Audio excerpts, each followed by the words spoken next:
उम्र बढ़ रही है तो आपका मोह घटना चाहिए। वाजश्रवा ऋषि तो ये कहना चाहते थे कि व्यक्ति वस्तुओं को देता भी है लेकिन उसी के साथ में उनके प्रति मोह भी त्याग देता है। अपने बच्चों को लायक बनाता है, पालता पोसता है, उनको एक ट्रैक देता है जिस पर वो दौड़ते हुए सफल हो जाएं। पर जिंदगी भर कंधे पर बैठाकर अगर ढोगे ना तो बच्चे मजबूत होंगे ना तुम्हारा कल्याण होगा। धीरे धीरे मोह से ऊपर उठना होता है। बच्चे तो आपसे मोह छोड़ देते हैं पर आप नहीं छोड़ पाते। मेरा कर्तव्य पूरा हो गया, मैंने फर्ज पूरा कर दिया। अब वो अपनी जिंदगी जीने के लिए, अपनी पारी खेलने के लिए जिंदगी के खुले मैदान में पहुंच चुके हैं।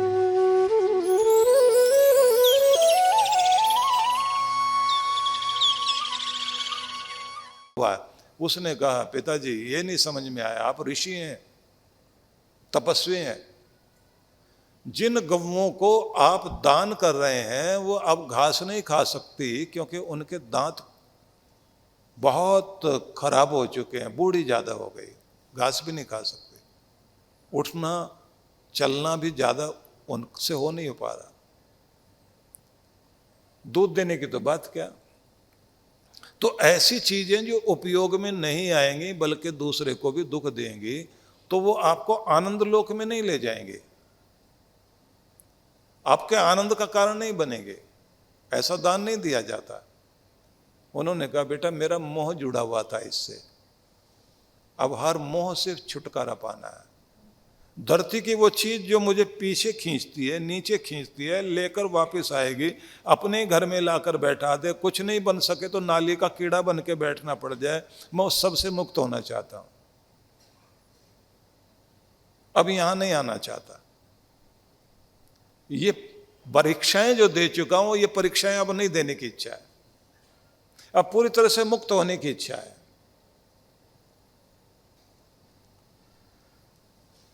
बेटे ने कहा कि फिर ठीक है, एक बात और बता दीजिए, आपका प्रेम भी मुझसे है और मोह भी है, जब सब कुछ दे ही रहे हैं तो मुझे भी किसी को दे रहे हो क्या। अब पिता ने कहा, यह कैसा प्रश्न है भाई, अब दे ही रहे हो तो मुझे किसको दे रहे हो। बच्चे ने 3 बार प्रश्न कर दिया और ऐसे ढंग से कि उनको मुश्किल में डाल दिया। अब बात तो सिर्फ उनकी यही कहने की थी। वाजश्रवा ऋषि तो ये कहना चाहते थे कि व्यक्ति वस्तुओं को देता भी है लेकिन उसी के साथ में उनके प्रति मोह भी त्याग देता है। अपने बच्चों को लायक बनाता है, पालता पोसता है, उनको एक ट्रैक देता है जिस पर वो दौड़ते हुए सफल हो जाएं।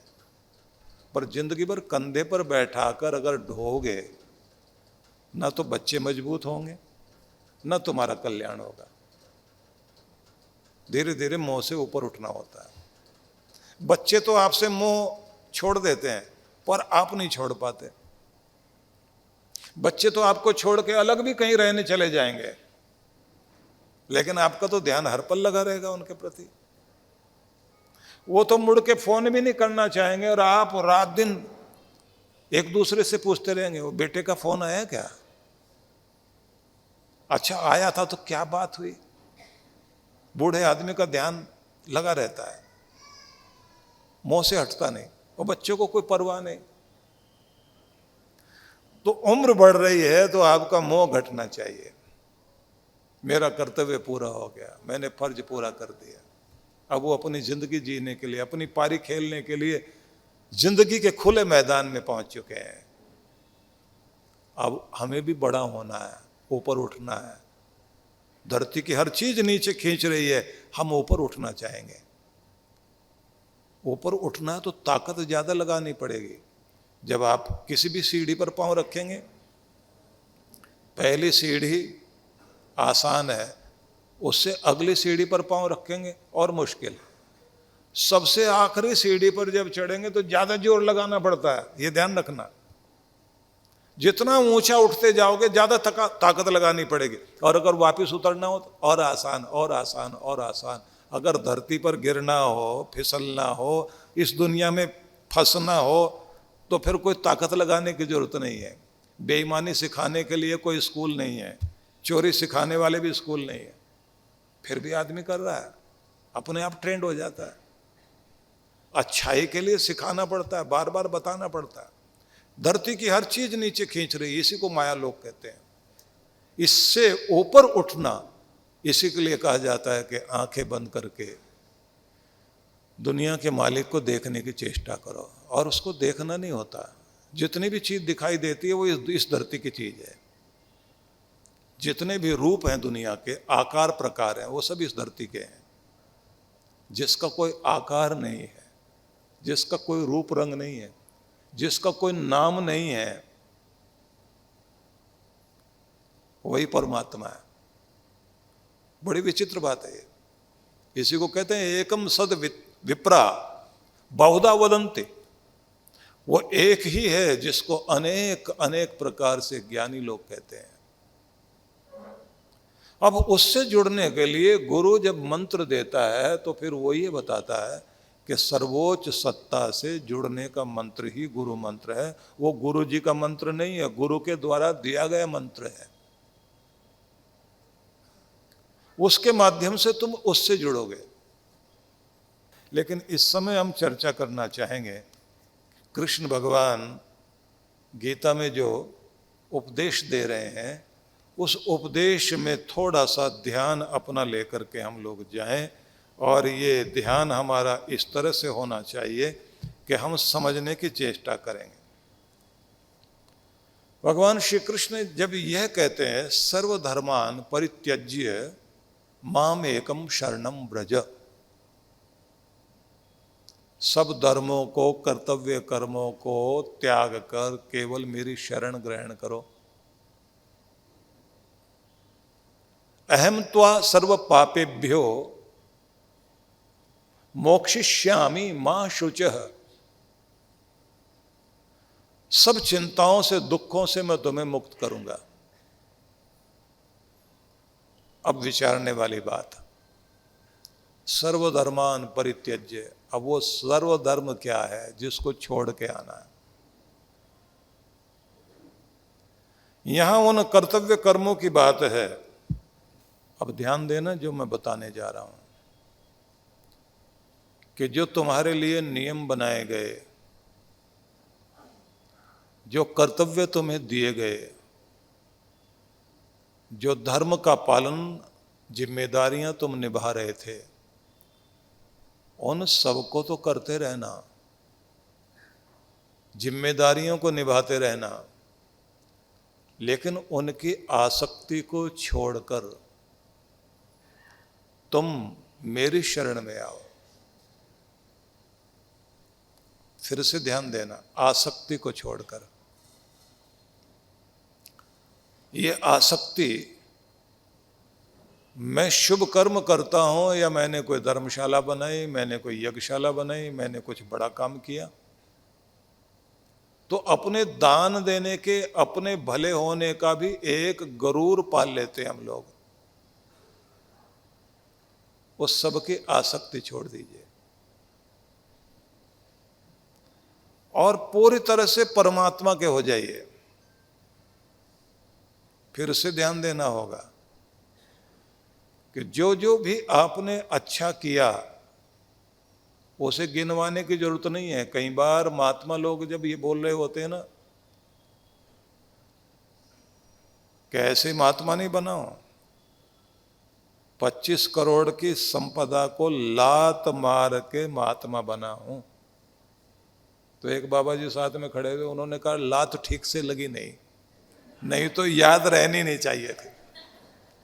अभी भी आसक्ति है, इतना छोड़ के आया हूं, मतलब छोटा नहीं, अभी भी कहते इतना बड़ा आदमी था, इतनी दौलत थी, लात ठीक से लगी नहीं अभी। अगर लात लग जाती तो याद नहीं रहती कि क्या क्या छोड़ के आया। आप जब ट्रेन में बैठे हो तो कौन कौन से स्टेशन छोड़ के यहां तक पहुंचा हूं कभी नहीं बताते आप, बस यहां पहुंच गए हम लोग। जो जो छूट गया उसका आनंद मनाते हुए कि बस सारे इतनी यात्रा पार कर लिए, अब तो यहां तक आ गए, एक और यात्रा बाकी है। जब छूट गया, याद रह गया तो छूटा नहीं, और अगर याद नहीं है तो इसका मतलब छूट गया है। कृष्ण भगवान कहते हैं सब छोड़ के आ जाओ। जितने भी मंजिलें पार की हैं तुमने मेरी तरफ आने के लिए, मेरे होने के लिए, जो जो भी तुमने सब कर लिया, कर्तव्य निभाते रहना। इतना जप कर लिया, इतनी माला हमने जपी, इतने तीर्थ हमने कर लिए, हमने तो 12 ज्योतिर्लिंग पूरे पूरे कर लिए, 4 धाम पूरे कर लिए। वो गिनने की जरूरत नहीं है, गिनना सिर्फ इतना है कि कितना नजदीक हुआ हो, कितना नहीं। इस बात का ध्यान रखना है कि वो असीम है, अनंत है, अगणित देता है हमको। तो जैसे वो एक शेर पढ़ा जाता है ना, ये कहकर रख दी उसने माला, शेर में तो तस्बीह आती है, ये कह करके रख दी उसने माला कि गिन कर क्यों नाम लूं उसका जो बेहिसाब देता है। जिसने मुझे देने में कभी गिन गिन के नहीं दिया, उसका नाम गिन के क्यों लो। इतना जप लिया, जितना भी जप किया, जितना भी तप किया, उससे जो तुम जितने निकट आ गए हो उस निकटता पर ध्यान दो। कृष्ण कहते हैं माम एकम शरणम व्रज, मेरे हो जाओ, मेरी शरण ग्रहण कर जाओ। मतलब तुम कितने निकट हो गए हो इस पर ध्यान दो। कितना कितना परमात्मा से जुड़ गए हो उस पर तुम्हारा ध्यान रहे। और इसलिए एक स्थान पर जब भगवान ये कहते हैं अनन्यस चिंतयन्तो माम ये जना पर्युपासते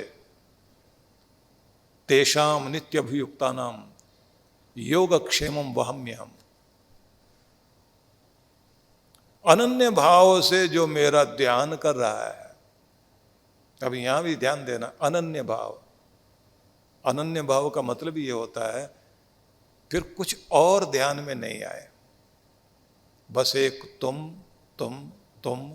तुम मेरे प्रभु, तुम मेरे परमात्मा, तुमसे बढ़कर मेरे लिए कोई भी नहीं है, तुमसे बढ़कर मेरे लिए कुछ और प्यारा नहीं, केवल तुम, केवल तुम, केवल तुम।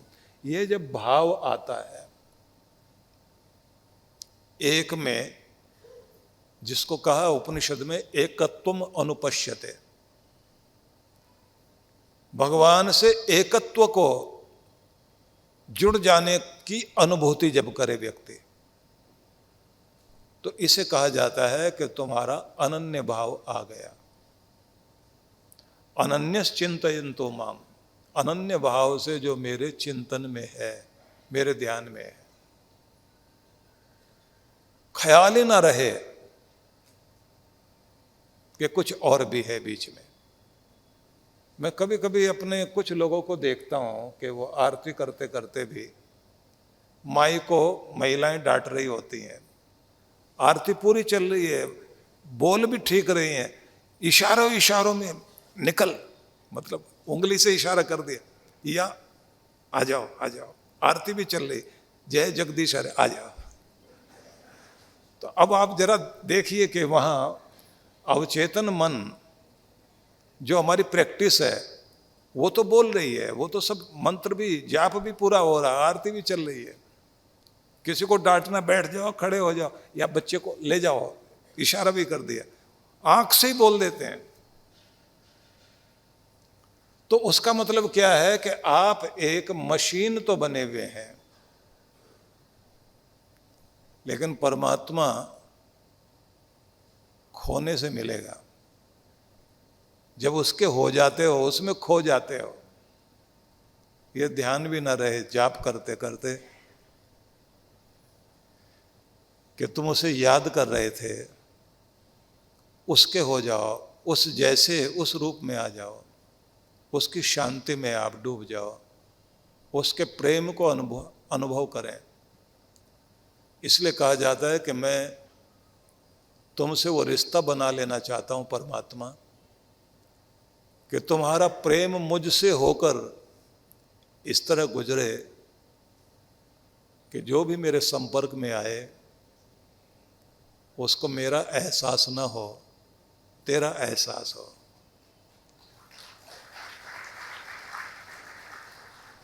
बोल में रहा हूं, अनुभूति तेरी हो। कार्य में कर रहा हूं,